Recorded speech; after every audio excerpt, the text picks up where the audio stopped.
You think about aliens. I don't think there are any. At one time, I thought that there were, simply based upon documents that I'd seen while I was attached to the intelligence briefing team, the commander-in-chief of the Pacific Fleet. At that time, and even for many years afterwards, I did not believe that the government would use me in that way. I had devoted my whole life to government service. I had been in the Air Force, I was in the Navy, I was a river patrol boat captain in Vietnam. I had proved myself. I had combat ribbons with the V for Valor. Um, there was no doubt of my loyalty to my country. And maybe that's why it was so easy to use me, because I wouldn't doubt that what I saw was real. But over the years, I've done a lot of research. And what I've discovered is there's no proof existing anywhere that extraterrestrials are real, or that have ever visited this planet, or that they exist anywhere in the universe. There is not one shred of evidence anywhere. There is lots of evidence, tons of it in fact, that there are a group of people collectively known as the Illuminati who want us to believe in some extraterrestrial threat from space so that they can cause a world government, bringing together of all the people to resist that external threat. The first time that I saw any reference to that, I was reading some papers from the Carnegie Endowment Fund, and there was a record of a speech. It was a dinner for Viscount Ishii of the Japanese delegation, the Japanese imperial delegation, in 1917. And John Dewey was one of the speakers. And the first sentence out of his mouth, as I was reading this, I almost fell out of my chair, because this was in 1917, and he said the best way to cause all the people of the world to come together in one world government and end war forever would be if we were attacked by some other species from some other planet. And boy, that just clicked with me, and I knew that, that this is just another scam. This is the age of deception. There's no doubt about it. And then 8 times during Reagan's administration, he inserted almost the exact same phrase into 8 of his speeches. And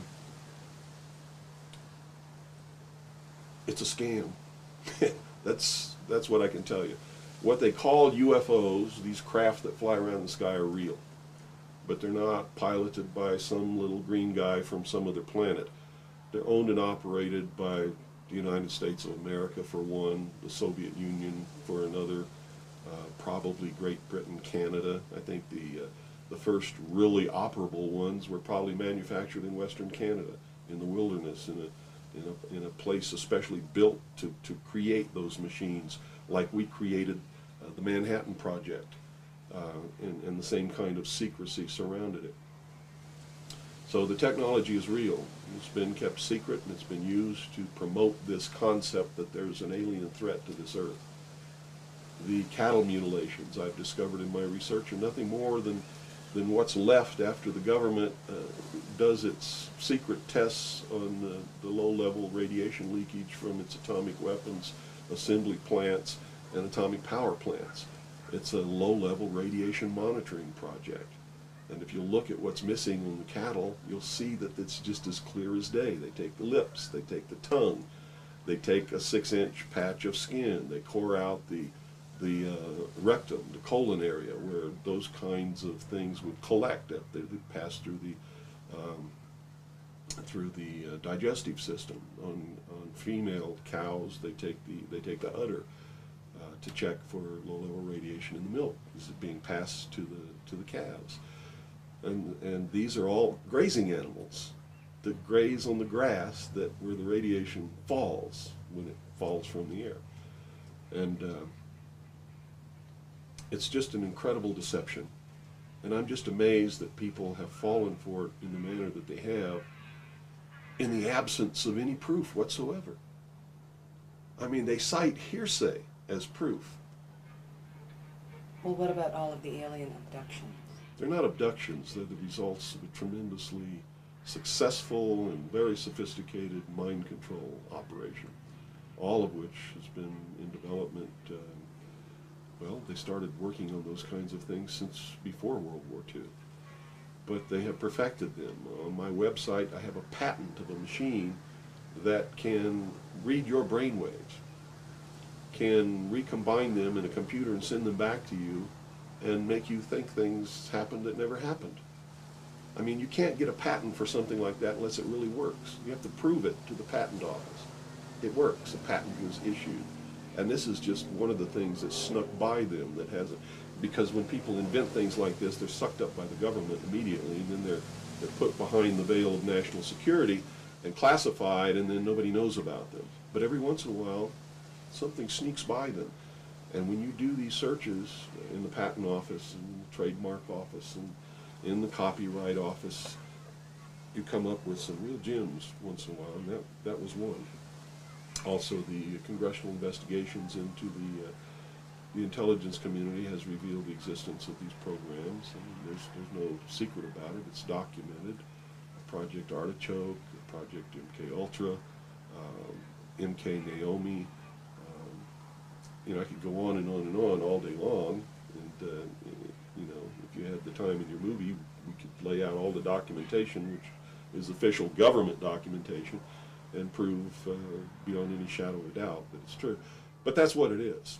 It's not extraterrestrials coming down. The human body cannot pass through walls and roofs, or through windows that are closed. You know, this is all the product of the imagination and people's willingness to believe something because they want it to be true. I don't know why they would want it to be true. You see, because if it were true, these are not friendly aliens. They're doing some terrible things to people. If I were to kidnap somebody, pass them up through the roof, and take them somewhere, and perform operations on them, and take samples of semen and ova from their, you know, reproductive organs, and plant thoughts in their mind, and all this kind of stuff, and then bring them back, guess where I'd be right now? In prison. It's kidnapping. It's criminal. It's a terrible thing. So there's a morbid sense about all this too, as if people want to be hurt for some reason. I don't understand that. But that certainly is something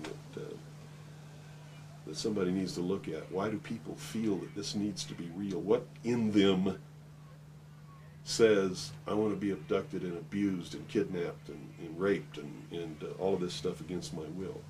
Because they seem to take some kind of satisfaction that this is happening. And nobody's talking about the fact that this is a terrible thing to happen. If I were to do that to you, you wouldn't be too happy, would you? But somehow it's okay if an alien does it? I don't think so. It's all bullshit. It's a lie. And it's... So where do you feel the hope for America lies? Oh, this is William Cooper, a man who received mainstream attention in 1994 when Rush Limbaugh read an alleged White House memo on the air calling him the most dangerous radio host in America.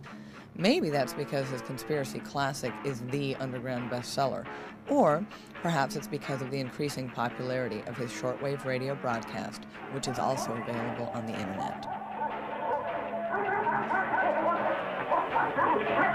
Good evening. You're listening to the Hour of the Time. I'm still William Cooper. This was not an easy interview to net. He was the first person I asked, and after 8,000 miles and 6.5 weeks on the road, just about the last to agree. I guess he wanted to make sure I was serious.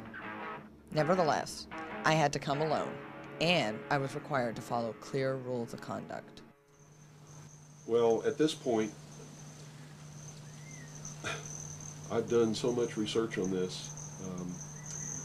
I have to tell you, there's only one way this is going. There's going to be a civil war in this country. And I hope the outcome of the war will be the reinstatement of constitutional Republican government.